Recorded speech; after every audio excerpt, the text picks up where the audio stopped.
Hello students, अब हम देखेंगे exercise 14B application of integral की सेकंड एक्सरसाइज।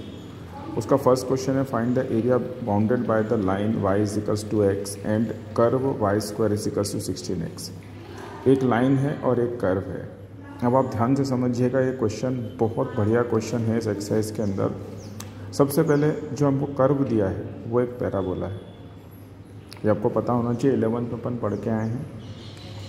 और इसका वर्टेक्स क्या है, 0 0। इसका मतलब ये पैराबोला 0 0 से पासेस थ्रू होता है। आप चाहे तो रख के देख सकते हैं, एक्स के लिए से 0 रखेंगे, y ऑटोमेटिकली क्या आ रहा है, 0। अब एरिया बाउंड होना चाहिए। इसका मतलब ये हुआ कि जो ये लाइन है और ये पैराबोला है, इससे कोई बाउंडेड एरिया बनेगा। क्या बनेगा देखते हैं। सबसे पहले हमने इक्वेशन ऑफ लाइन जो दे रखी है वो ली, y इजिकल्स टू x, और इन दोनों से हमने सॉल्यूशन सॉल्व करने की कोशिश करी बाय 1 and 2। देखिए कुछ इस तरह से क्या करा मैंने, y के प्लेस पे x यहाँ रख दिया, एक्स स्क्वायर, और 16x को उठा के इधर से RHS से LHS में ले गए, तो x square minus 16x equals to 0, x bracket x minus 16 equals to 0। अब ध्यान से समझिएगा, x equals to 0, x equals to 16। x जब 0 होगा दोनों केस में, आप चाहे यहाँ रख के देखें चाहे यहाँ रख के देखें, y भी 0 होगा। और यदि x 16 होगा तो y भी 16 होगा। बच्चा बोलता है प्लस माइनस हो सकता है, अभी उस पर अपन डिस्कस करेंगे कि प्लस माइनस क्यों नहीं।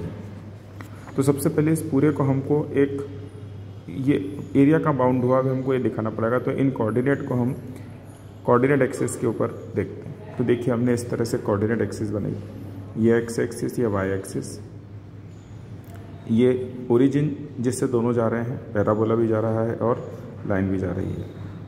और लाइन पैराबोला को कहाँ इंटरसेक्ट करेगी, 16,16 पर। तो हमने एक कोऑर्डिनेट 16,16 लिख लिया। ये पैराबोला है, देख लीजिए आप ध्यान से, और ये लाइन है। मैंने दोनों की इक्वेशन भी लिख दी। अब सबसे पहले हम वो पॉइंट डिस्कस करते हैं कि यहाँ प्लस माइनस 16 क्यों नहीं हुआ। यदि हम माइनस 16 लेते तो वो इस तरफ आता, और इस तरफ हमारे पास कोई इंटरसेक्टिंग पॉइंट नहीं है, इसलिए हमने माइनस 16 नहीं लिया। क्या लिया, प्लस 16 लिया। अब इसको सॉल्व करने के दो तरीके हैं, या तो हम with respect to y axis solve करें या with respect to x axis solve करें। हम लगभग कोशिश करते हैं कि हम with respect to x axis solve करें। तो उसके लिए हम क्या करेंगे कि हम यहाँ से एक लाइन ऐसे ड्रॉ करते हैं, इस तरह से। इस तरह से लाइन ड्रॉ करने का मतलब ये हुआ कि एक ट्राइंगल बन गया। देखिए तो ट्राइंगल बन गया। मान लो आप यहाँ नाम कोई दे दो P, ये OP भी एक ट्राइंगल बन गया, और OPBCO ये एक कर्व बन गया। लेकिन हम इस तरह से सॉल्व नहीं करेंगे। हम किस तरह से सॉल्व करेंगे देखिएगा। Area under curve and line, इस कर्व और इस लाइन के बीच में ये एरिया बना है जो रेड से मैंने मार्क करा है, देखिए आप। और ये कितना बन रहा है, OABCO, ये देखा OABCO, ये वाला एरिया बन रहा है OABCO। आप ऐसा मत कर दीजिएगा कि OBO, नहीं तो वो तो लाइन भी हो सकती है। दोनों कर्व और इंटरसेक्टिंग जो कर्व और लाइन है उसके ऊपर एक पॉइंट ले लीजिए, ताकि आप डिफाइन कर पाएँ कि आपका बाउंडेड एरिया कौन सा है, OABCO, करेक्ट। अब ये किन दो के बीच में है, ये एक पैराबोला के बीच में है और ये एक लाइन की। पैराबोला और लाइन से बना हुआ है, मतलब आपके पास दो टर्म है। देखना, आप with respect to x solve कर रहे हैं तो क्या बनेगा, एक्स की लिमिट देखिए 0 से लेकर 16, क्योंकि जो P कोऑर्डिनेट है इसके एक्स एक्सिस पे कोऑर्डिनेट कितने आएंगे, 0, 16,0। तो जो आपकी लिमिट एक्स एक्सिस पे 0 to 16 और y dx, पर यहाँ दो कर्व हैं तो y1 माइनस y2 dx। अब y1 कौन सा होगा, ये जो ऊपर से कर्व आ रहा है ये वाला, मतलब पैराबोला। देखिए y1 बनेगा √16x और y2 कितना बनेगा, x, क्योंकि ये लाइन है। ओके, अब हमने इस वैल्यू को यहाँ रखा इक्वेशन 3 में। So by 3 area under curve and line 0 to 16, 4x to the power half minus x। I hope आप समझ पा रहे होंगे। अब हमने इसको इंटीग्रेट करा, it is x to the power 4x to the power 3/2 upon 3/2 minus x² upon 2 0 to 16। अब हम x के प्लेस पे 16 रखेंगे। बच्चा बोलता है 0 भी तो रखना पड़ेगा, हाँ रख देते हैं, चलो ये लो ब्रैकेट और -0, नो प्रॉब्लम। 0 है तो उसको शो करने की भी ज़रूरत नहीं, आपने इसको इस तरह से 16 को हम कितना लिखेंगे 4 टू द पावर 2, 16 को लिखेंगे 16 का स्क्वायर, 2 पावर से 2 पावर कैंसिल, 4 की पावर 3 मतलब 64, 16 इंटू 16, ओके। फिर देखिए ये बनेगा 152 माइनस 384/3, क्योंकि हमने क्या करा, जो पिछली टर्म थी उसका एलसीएम लिया, और जब हम सब्ट्रैक्ट करेंगे तो जो एरिया आएगा required area it is 128/3 square unit. आप एक चीज़ का ध्यान रखिएगा, ये यूनिट लिखना बहुत ज़रूरी है, यदि आपने यूनिट नहीं लिखी तो आपके मार्क्स कट हो सकते हैं। ओके, अब नेक्स्ट क्वेश्चन देखते हैं। Find the area of triangle ABC, coordinate of vertex are 2 0 4 5 6 3 by using the method of integration. मतलब इंटीग्रेशन का मेथड यूज़ करके हमको एरिया ऑफ ट्राइंगल कैलकुलेट करना है। ओके, अब देखना इंटीग्रेशन के मेथड से हम अपनी तरफ से कुछ नहीं कर सकते। तो सबसे पहले हम क्या करेंगे, जो 3 लाइन हैं AB, BC और AC, इसकी इक्वेशन निकालेंगे। शायद आपको 10th क्लास 11th क्लास का तरीका पता होगा। Equation of line AB y minus y1 y2 minus y1 upon x2 minus x1 x minus x1।